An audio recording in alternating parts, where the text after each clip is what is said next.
Hey guys, welcome back to channel essentials of e commerce के chapter number 6 हम इस video में शुरू करेंगे। चैप्टर 5 ऑलरेडी हमारा खत्म हो चुका है। उसकी लास्ट वीडियो में मैंने आपसे कहा था कि अगर और कोई मुझे टॉपिक दिखता है ऐसा या फिर कोई टॉपिक ऐसा मिलेगा जो एग्जाम के पॉइंट ऑफ व्यू से अच्छा टॉपिक होगा, इंपॉर्टेंट टॉपिक होगा, उसको हम आने वाली वीडियो में कवर कर लेंगे। लेकिन और कोई ऐसा टॉपिक मुझे नहीं मिला जो कि अच्छा हो, हम उसको करें और एग्जाम में वो आए। ठीक है, तो जितना भी हमने चैप्टर 5 में पढ़ा है इलेक्ट्रॉनिक डाटा इंटरचेंज से रिलेटेड, तो आप सिर्फ उतना कर लो, वो काफ़ी है। उसके अलावा आपसे एग्जाम में कुछ नहीं पूछा जाएगा। ठीक, तो अब बात करते हैं चैप्टर 6 के बारे में, जिसका नाम है e commerce application in B to C. आपको पता होगा चैप्टर 2 में हमने मॉडल्स जाने थे। ई कॉमर्स में जो भी मॉडल्स होते हैं बिजनेस के, वो हमने जाने थे B2B, B2C, B2G। तो 6 मॉडल्स हमने पढ़े थे, उसमें से एक था B2C, राइट। तो उसमें हमने बहुत कम चीज़ें B2C के बारे में जानी थी। लेकिन अब ये जो पूरा चैप्टर है ये B2C से रिलेटेड है और काफ़ी सारी चीज़ें इसमें आप और जानेंगे B2C से। कुछ पॉइंट्स हैं B2C से रिलेटेड, यानी कि बिजनेस टू कंज्यूमर से रिलेटेड कुछ पॉइंट्स हैं यहाँ पर जो कि आपको बहुत अच्छे से पहले से पता होंगे। ठीक है, फिर भी एक बार इनको पढ़ते हैं और समझते हैं। नंबर 1 है the term business to consumer B2C refers to the process of selling products and services directly between a business and consumers who are the end users of its products or services। तो बहुत अच्छे से आपको पता है कि जो B2C है, इसमें क्या होता है, बिजनेस में कोई भी प्रोडक्ट बना वो डायरेक्ट कस्टमर के पास पहुंच गया, वो हमारा B2C होता है। ठीक है, वो जो भी प्रोडक्ट वहाँ पे उन्होंने बनाया, जो भी सर्विस उन्होंने बनाई है, वो डायरेक्ट एंड यूजर यानी कस्टमर के पास पहुंच गई और कस्टमर्स को यूज करते हैं। Most companies that sell directly to customers can be referred to as B2C companies. तो ऐसी कंपनीज को हम कहते हैं B2C companies. Today every company and organisation make use of the internet to perform business deals and transaction. तो आज के समय में अगर हम बात करें, ई कॉमर्स है यहाँ पर, ठीक है, इंटरनेट फैसिलिटी अवेलेबल है हर एक घर में। ठीक, बहुत सारी कंपनीज, बहुत सारी ऑर्गेनाइजेशन ऐसी हैं जो इंटरनेट का यूज करके अपना बिजनेस चला रही हैं। ठीक है, अपनी डील्स वो कर रहे हैं, वो ट्रांजेक्शन कर रहे हैं, अपनी डेली बेसिस पर ट्रांजेक्शन हो रही है, बहुत ज़्यादा डील्स हो रही हैं, बहुत ज़्यादा ट्रांजेक्शन हो रही हैं। Now a days the life style of the people is different. आज के समय में अगर हम बात करें तो जो लाइफ स्टाइल है लोगों का बहुत ज़्यादा बदल चुका है। People feel uncomfortable and time consuming for going crowded markets, banks, paying utility bills, trading in shares and securities. आपने देखा होगा घर बैठे बैठे लोग कितनी ट्रांजेक्शन कर रहे हैं, अपने सारे बिल्स पे कर रहे हैं घर बैठ के, अपनी शॉपिंग वो कर रहे हैं। ठीक है, किसी भी साइट पर जो भी उनको प्रोडक्ट मंगाना है उसकी साइट पर वो जाते हैं और वहाँ से डायरेक्टली अपना प्रोडक्ट मंगा लेते हैं जो भी उनको चाहिए होता है। So online transaction is boon as it saves lot of time. तो जो ये ऑनलाइन ट्रांजेक्शन है ये बहुत ज़्यादा आज के समय में यूज़ हो रही है। ठीक है, और ये इससे बहुत ज़्यादा टाइम भी लोगों का बच रहा है। Online activities are process where buy customers directly buy goods, services etcetera. तो ऑनलाइन एक्टिविटी की अगर हम बात करें तो ये एक ऐसा प्रोसेस है जहाँ पर कस्टमर्स डायरेक्ट गुड्स परचेज कर रहे हैं, सर्विसेज परचेज कर रहे हैं डायरेक्टली सेलर से, मतलब जो भी प्रोडक्ट बना रहा है, जो भी सर्विस दे रहा है, डायरेक्ट उससे वो उस चीज़ को परचेज कर रहे हैं। कोई इंटरमीडिएट की उनको जरूरत नहीं, कोई दलाल जिसे कहते हैं, या फिर बीच का किसी भी थर्ड पर्सन की उनको जरूरत नहीं है उस प्रोडक्ट को खरीदने के लिए। ओवर द इंटरनेट के थ्रू ये सब चीज़ें हो पा रही हैं। Shoppers can visit web stores from the comfort of their house and shop as by sitting in front of the computer. लोग अपने कंफर्ट के अकॉर्डिंग अपने घर के पास जो भी उनकी शॉप वगैरह होती है, वेब स्टोर्स होते हैं, उस पर वो विजिट करते हैं और कंप्यूटर के सामने बैठ के जो भी उनको प्रोडक्ट मंगाना होता है उसकी वो शॉपिंग कर लेते हैं, right. Online stores are usually available 24 hours a day and many customers have internet access both at work and at home. तो जो ऑनलाइन स्टोर्स हैं, हम अपनी कोई भी साइट की बात कर रहे हैं जहाँ पे हम प्रोडक्ट या सर्विस मिल सकती है, तो वो 24 आवर्स अवेलेबल रहते हैं। ठीक है, जो भी कस्टमर्स होते हैं वो इंटरनेट एक्सेस उनके पास होता है, चाहे दिन हो रात हो, 24 आवर्स उनके पास इंटरनेट एक्सेस रहता है। चाहे वो घर पर हो, चाहे वो कहीं काम कर रहे हैं, कोई टीचर है वो टीचिंग मतलब अपनी कहीं भी जॉब पर है, ठीक है, कोई भी सर्विस मैन है तो वो कहीं अपनी सर्विस पर है, तो हर जगह उसको इंटरनेट मिल जाता है, फिर चाहे वो अपनी जॉब पर हो या फिर वो अपने घर पर हो। So it is very convenient for them to shop online. तो बहुत ज़्यादा ईजी, बहुत ज़्यादा कन्वीनियंट सभी लोगों के लिए आज के समय में हो गया है कि वो 24 आवर्स अ डे कभी भी शॉपिंग कर सकते हैं online. In B2C model, a business website is a place where all the transactions take place directly between a business organization and a consumer। तो ये जो B2C मॉडल है ये एक ऐसा बिजनेस वेबसाइट है, एक ऐसी जगह है जहाँ पर सारी ट्रांजैक्शन बहुत ज़्यादा इजीली हो जाती है इंटरनेट की हेल्प से। और ट्रांजैक्शन होती कौन किसके बीच में, एक कस्टमर होता है और एक सेलर होता है, मतलब कस्टमर डायरेक्टली पे करता है सेलर को। और ट्रांजैक्शन किस चीज़ की, जो भी प्रोडक्ट सेलर से कस्टमर ने मंगाया है, राइट। यहाँ पर किसी भी थर्ड पार्टी का इन्वॉल्वमेंट नहीं होता है, डायरेक्ट ट्रांजैक्शन होती है किसकी किसके साथ, कस्टमर की सेलर के साथ, राइट। तो ये था B2C मॉडल का एक छोटा सा इंट्रो। वैसे तो आपने B2C के बारे में पहले भी जाना था, लेकिन इसमें और ज़्यादा अच्छे से आप जान गए होंगे। आगे बढ़ते हैं B2C के बारे में और कुछ चीज़ें सीखते हैं। Customer shopping procedure on the internet. तो कस्टमर जब शॉपिंग कर रहे हैं, हम लोग जब शॉपिंग कर रहे हैं इंटरनेट के थ्रू, तो क्या प्रोसीजर रहता है, यहाँ पर कुछ स्टेप्स हैं। सबसे पहला है प्रॉब्लम रिकॉग्निशन, ठीक है, इसको अभी और थोड़ा आगे डीपली हम जानेंगे। सेकंड है इन्फॉर्मेशन रिसर्च, थर्ड है इवैल्यूएशन ऑफ ऑल्टरनेटिव्स, फोर्थ है परचेज डिसीजन और फिफ्थ है परचेज। तो सबसे पहला जो स्टेप है प्रॉब्लम रिकॉग्निशन, पहले हम देखते हैं कि हमें क्या प्रॉब्लम आ रही है। ठीक है, हमें जो भी प्रोडक्ट मंगाना है, हम उस प्रोडक्ट को क्यों मंगा रहे हैं, हमें ऐसी क्या प्रॉब्लम आ रही है कि हमें उस प्रोडक्ट की जरूरत पड़ रही है। नंबर 2 है इन्फॉर्मेशन रिसर्च। जब हमें पता चला कि हमें इस प्रोडक्ट की जरूरत है, इसके बिना हमें ये प्रॉब्लम फेस करनी पड़ रही है, तो हम वहाँ पे थोड़ी इन्फॉर्मेशन लेंगे, इंटरनेट के थ्रू हम इन्फॉर्मेशन लेंगे कि ये प्रोडक्ट हमारी किस तरह से हेल्प कर सकता है। कितनी हेल्प कर सकता है, कितने समय तक ये हमारी हेल्प कर सकता है, ठीक है, कितने इसके बेनिफिट हैं जो हमें मिल सकते हैं इससे, तो पूरी इन्फॉर्मेशन रिसर्च हम वहाँ पर करेंगे। नंबर 3 है इवैल्यूएशन ऑफ ऑल्टरनेटिव। इसमें हमें कॉम्पिटेटिव ब्रांड्स मिलेंगे। अगर हमने सर्च किया एक हेडफोन, तो हेडफोन के जितने भी ब्रांड्स होंगे वो सारे ब्रांड्स के हेडफोन्स हमें दिखेंगे। हम वहाँ पे कंपैरिजन करेंगे कौन सा ठीक होगा।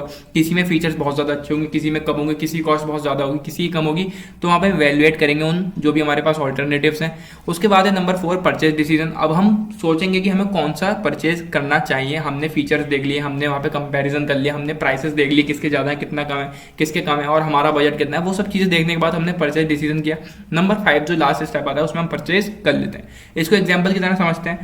हमें एक ऐसा प्रोडक्ट चाहिए जिससे कि जो हम मूवी देख रहे हैं, जो भी हम फोन में देख रहे हैं, लैपटॉप में देख रहे हैं, उसकी आवाज़ सिर्फ हमारे पास तक आए, किसी और को ना आए, ठीक है। हमने प्रॉब्लम आइडेंटिफाई कर ली कि हमारी प्रॉब्लम ये है कि जो भी आवाज़ हमें चाहिए वो सिर्फ हमें ही सुनाई दे, किसी और को सुनाई ना दे।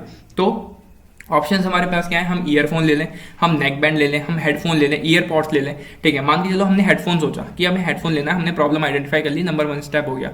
Number 2 information research. अब हम उसकी पूरी इन्फॉर्मेशन निकालेंगे कि जो हेडफोन है उसकी बैटरी कैसी रहती है, बैटरी लाइफ कैसी रहती है, उसकी बिल्ड क्वालिटी कैसी रहती है, क्या उसके एडवांटेजेस हैं, क्या डिसएडवांटेजेस हैं, पूरी रिसर्च हम उसके बारे में करेंगे। नंबर 3 स्टेप हमारा एवेल्यूशन ऑफ ऑल्टरनेटिव्स।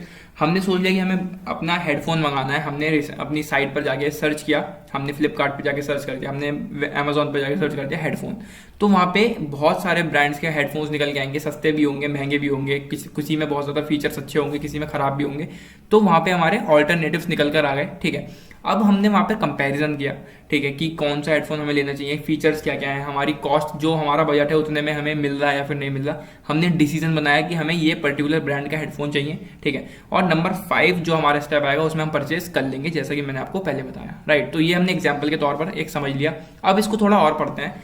नंबर 1 है प्रॉब्लम रिकॉग्निशन। इसको थोड़ा थ्योरेटिकली पढ़ते हैं और समझते हैं। Problem recognition is the beginning stage of the customer buying process. तो जो कस्टमर कुछ भी चीज़ खरीदते हैं ये उसकी बिगिनिंग स्टेज रहती है। पहला स्टेप रहता है कि वो अपनी प्रॉब्लम को रिकॉग्नाइज करें, क्या उनकी प्रॉब्लम है कि उनको प्रोडक्ट खरीदना पड़ रहा है। A customer identifies with a problem when they perceive their current reality as different from where they desire to be। जब वो देखते हैं कि जैसा वो सोच रहे हैं कि मेरी लाइफ हो उससे थोड़ी अलग उनकी लाइफ चल रही है, मतलब कि वो वहाँ पे प्रॉब्लम आइडेंटिफाई कर रहे हैं। वो चाहते हैं कि मेरा काम स्मूथली हो जाए, लेकिन वो काम स्मूथली ना हो कि उनका काम में कुछ प्रॉब्लम आ रही है। तो वहाँ पे वो अपनी प्रॉब्लम को आइडेंटिफाई कर रहे हैं। जैसे कि मैंने आपको बताया कि अगर वो रात में मूवी देख रहा है, कोई इंसान, कोई कस्टमर है, वो रात को मूवी देख रहा है बैठ के, तो आवाज़ सबको सुनाई दे रही है, ठीक है, इससे डिस्टर्बेंस भी क्रिएट हो रहा है और उसको भी मज़ा नहीं आ रहा मूवी में। तो ये उसकी प्रॉब्लम आइडेंटिफाई हो गई, ठीक। उसके बाद है it provides an opportunity for online marketing professional to show how their products और services can resolve the perceived problem. अब इससे एक अपॉर्चुनिटी मिल गई, जो भी ऑनलाइन बिजनेसेस हैं, जो भी मार्केट्स खुले हुए हैं ऑनलाइन, जो भी ऑर्गेनाइजेशंस हैं ऑनलाइन जो प्रोडक्ट्स बना रहे हैं, ठीक है, अब उनको एक अवसर मिल गया, एक मौका उनको मिल गया कि वो हमारी प्रॉब्लम को सॉल्व कर सके अपने प्रोडक्ट और सर्विस की हेल्प से, राइट। तो इसमें हमारा फर्स्ट स्टेज जो थी हमारी एक बिगनिंग स्टेज जो हम कहते हैं, ये हमारी प्रॉब्लम रिकॉग्निशन की होती है। इसमें हम अपनी प्रॉब्लम को रिकॉग्नाइज करते हैं, हम अपनी प्रॉब्लम को जानते हैं कि क्या हमारी प्रॉब्लम है, राइट। नंबर 2 है इन्फॉर्मेशन रिसर्च। अब जब हमने अपनी प्रॉब्लम सोच ली कि हमारी क्या प्रॉब्लम है, हमें पता चल गई, उसके बाद सारी रिसर्च हम करेंगे, उसके बारे में सारी इन्फॉर्मेशन हम निकालेंगे। A customer has identified their problem, they are ready to look for ways to how to solve it. अब वो देखेगा कि मैं इस प्रॉब्लम को कैसे सॉल्व कर सकता हूँ। They begin to search for more information. अब वो और ज़्यादा इन्फॉर्मेशन निकालेगा उस चीज़ की। This is an opportunity for marketers to show that they are an industry leader and their product service is the solution। तो यहाँ पर और ज़्यादा अपॉर्चुनिटी मिल गई एक बिजनेस को कि वो लोगों को दिखाए, वो उन कस्टमर्स को दिखाए कि वो अपने प्रोडक्ट या फिर अपनी सर्विस से कैसे लोगों की हेल्प कर सकता है, कैसे वो सॉल्यूशन निकाल सकता है उनकी प्रॉब्लम का। Number 3 evaluation of alternatives। The internet has made it easier for customers to do in-depth research and they do not want to make a purchase unless it is well thought out। तो अब वो वहाँ पे अपने अलग अलग alternatives दिखाएगा। हमने अगर हेडफोन सर्च किया, जैसे कि मैंने आपको बताया, हमने कोई एक पर्टिकुलर चीज़ सर्च करी है तो उसके कई सारे ब्रांड्स निकल के आएंगे, ठीक है। इससे हमारा भी फायदा है कि हम अपने बजट के अकॉर्डिंग उस चीज़ को परचेज कर सकते हैं। हो सकता है उसमें फीचर्स थोड़े कम हो जाए लेकिन हमें अफोर्डेबल वो पड़ेगा, ठीक है। हो सकता है उसमें फीचर्स बहुत ज़्यादा हो लेकिन वो थोड़ा सा महंगा हो, तो सब अपने हिसाब से उस चीज़ को परचेज कर सकते हैं। इसलिए वहाँ पर एक ये बहुत ज़्यादा अच्छी चीज़ है कि ऑल्टरनेटिव्स हमें देखने को मिल जाते हैं। They are going to look at competition as well and compare their findings. जो चीज़ उनको चाहिए, ठीक है, वो चीज़ उनको मिल जाती है जब वो कंपेयर करते हैं दोनों चीज़ों को। मान लो आपको एक ऐसा फ़ोन चाहिए जो आपके बजट में भी हो, जिसका कैमरा बहुत ज़्यादा अच्छा हो और आपकी उसमें कॉलिंग बहुत अच्छे से हो जाए, 5G फ़ोन हो, ठीक है, सिर्फ 2-3 फीचर्स आपको उस फोन में चाहिए। जब आप मोबाइल फ़ोन सर्च करेंगे तो वहाँ पे बहुत सारे मोबाइल्स निकल के आएंगे, बहुत सारे ब्रांड्स के वहाँ पे फ़ोन्स निकल के आएंगे। तो आपको देखना पड़ेगा कि जो मुझे चाहिए, जो मेरा बजट है, उसके अकॉर्डिंग मुझे फ़ोन देखना है, राइट। आप कंपेयर करेंगे, किसी में फीचर्स बहुत ज़्यादा अच्छे होंगे तो वो महंगा बहुत ज़्यादा होगा, किसी में फीचर्स कम होंगे तो वो सस्ता भी हो सकता है। लेकिन आपको देखना है कि जो फीचर्स मुझे चाहिए वो भी उसमें हो और जो मेरा बजट है वो भी मिल जाए। तो आपको कंपेरिजन के बाद वो चीज़ पता चल जाएगी, ठीक। They are going to look at competition as well and compare their findings. और आप वहाँ पे कंपेयर करेंगे, अपना वहाँ पे कॉम्पिटिशन तो आएंगी क्योंकि ब्रांड्स है, बिजनेस चलेगा ही तब जब वहाँ पे कॉम्पिटिशन होगा, ठीक है। तो आपको वो चीज़ मिल गई जो आपको चाहिए। उसके बाद नंबर 4 है परचेज डिसीजन। अब आप वहाँ पे अपना डिसीजन बनाएंगे कि मुझे कौन सी चीज़ लेनी है, कौन से ब्रांड का प्रोडक्ट मुझे लेना है। Customer explores multiple options. जो कस्टमर है वो एक्सप्लोर करेगा बहुत सारे ऑप्शंस क्योंकि अवेलेबल है, राइट। आज के समय में अगर हम देखें तो बहुत सारे कॉम्पिटिटर्स वहाँ पर है, ठीक। किसी भी प्रोडक्ट की तरफ हम तो ले जाएं, बहुत सारे कॉम्पिटिशन वहाँ पर अवेलेबल है। They understand pricing and payment options and they are deciding whether to move forward with the purchase और in a perfect world customers would know what they wanted and would make the decision quick and easy. तो आज के समय में customers भी बहुत ज़्यादा smart है, उन्हें पता चल जाता है कि उन्हें क्या चीज़ लेनी है, क्या चीज़ उन्हें नहीं लेनी है। इंटरनेट की हेल्प से बहुत सारे हमें क्वेश्चंस के आंसर मिल जाते हैं। तो वहाँ पे जब हमने परचेज का डिसीजन बना लिया, नंबर 5 में जो परचेज है उसमें हम परचेज उस चीज़ को कर लेते हैं। After all the research and comparison, हमने रिसर्च कर ली सारी, ठीक है, उस प्रोडक्ट के बारे में सारा कंपैरिजन वहाँ पे हो गया, जितने भी ब्रांड्स हमें मिले थे सबसे हमने कंपेयर कर लिया। A customer makes his mind and he decide to purchase. अब कस्टमर ने अपना माइंड बना लिया है और वो उस चीज़ को खरीदना चाहता है। The conversion is complete. जो पूरा कन्वर्जन था, जो पूरा प्रोसेस था, वो यहाँ पर खत्म हो गया। Again the customer can still have an out. This is probably one of the most critical points in marketing strategy.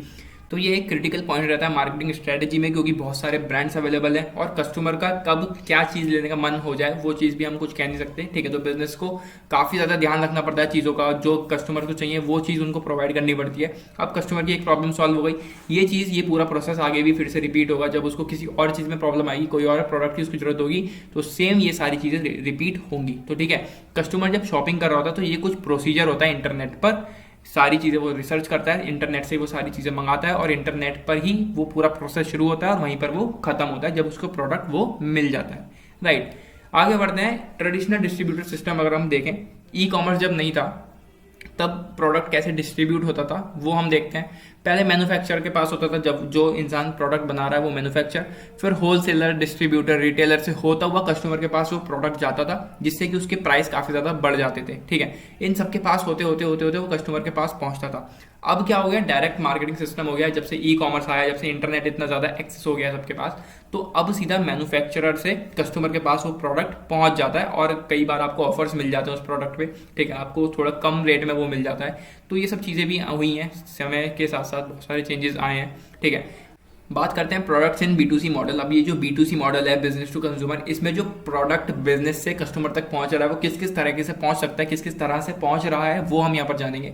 Number 1 है डायरेक्ट सेलर्स। सेलर्स कौन होते हैं, जो सामान बेच रहा है, ठीक है। सेलर से कस्टमर के पास डायरेक्टली वो सामान पहुंच गया, लेकिन ये सेलर जो है ये बेचने वाला है, ये बनाने वाला नहीं है, ठीक है। मैन्युफैक्चरर कोई और है। ये सेलर कौन होते हैं, छोटे बिजनेसेस ही हो सकते हैं, ठीक है, या फिर कोई ऑनलाइन डिपार्टमेंट स्टोर ही हो सकता है, जिन्होंने मैन्युफैक्चर से सामान लिया और वो कस्टमर तक पहुंचा दिया, ठीक। इसको पढ़ते हैं। This is the most common model in which people buy goods from online retailers. तो ये बहुत ज़्यादा कॉमन मॉडल है जिसमें जो कस्टमर्स होते हैं वो गुड्स परचेज करते हैं इनसे ऑनलाइन, ये ऑनलाइन रिटेलर्स होते हैं। दीज में इंक्लूड मैन्युफैक्चरर्स और स्मॉल बिजनेसेस। इसमें स्मॉल बिजनेसेस आते हैं और मैन्युफैक्चरर्स आते हैं, ठीक है। और simply online version of department store, जैसे कि मैंने आपको बताया कि ये डिपार्टमेंट स्टोर्स के ऑनलाइन वर्जन होते हैं, ठीक है। That cell products from different manufacturers.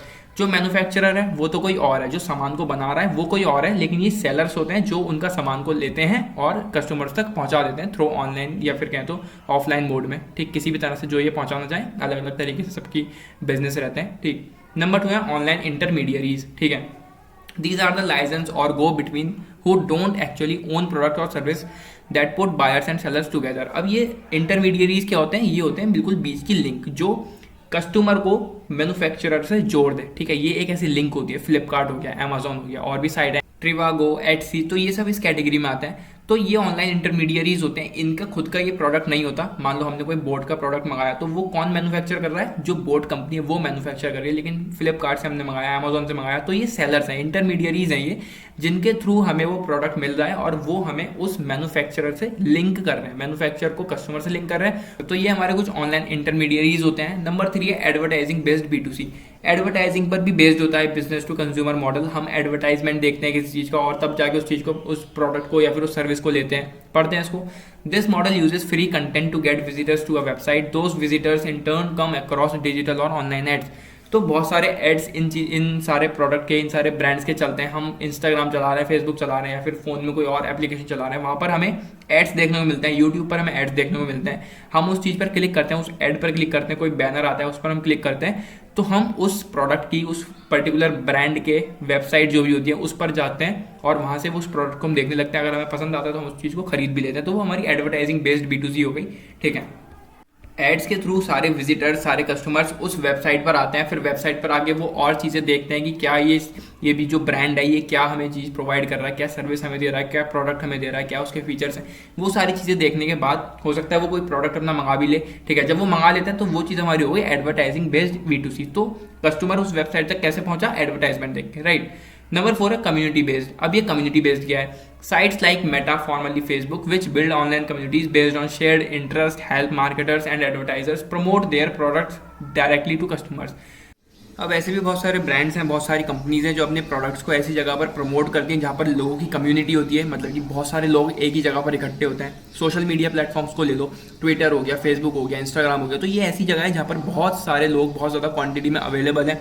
तो ये सब साइट्स होती हैं, ये सब जो भी ब्रांड्स हैं, जो भी ये प्रोडक्ट्स हैं इनके होते हैं, ये वहाँ पे अपने प्रोडक्ट्स का प्रमोशन करते हैं। उन लोगों को एक तरह से कन्विंस करते हैं, एड्स वहाँ पर चलाते हैं उन वेबसाइट्स पर, ठीक है। तो जैसे फेसबुक, इंस्टाग्राम हो गया, आप वहाँ पे इंस्टाग्राम पे कोई रील्स देख रहे हैं, ठीक है, वहाँ पे कुछ आप स्टोरीज देख रहे हैं, तो बीच में आपको ऐड देखने को मिलता है। तो वो क्या हो रहा है? वो प्रमोशन हो रहा है उन सारे ब्रांड्स का। फिर आपको वहाँ पे स्वाइप अप का ऑप्शन मिल जाता है या फिर क्लिक नाउ का ऑप्शन मिल जाता है। वहाँ पर आप क्लिक करते हैं, आप उस ब्रांड की वेबसाइट पर जाते हैं, ठीक है। वो आपको इस तरह से कन्विंस कर लेते हैं कि आपका उसको खरीदने का मन कर जाता है, ठीक है।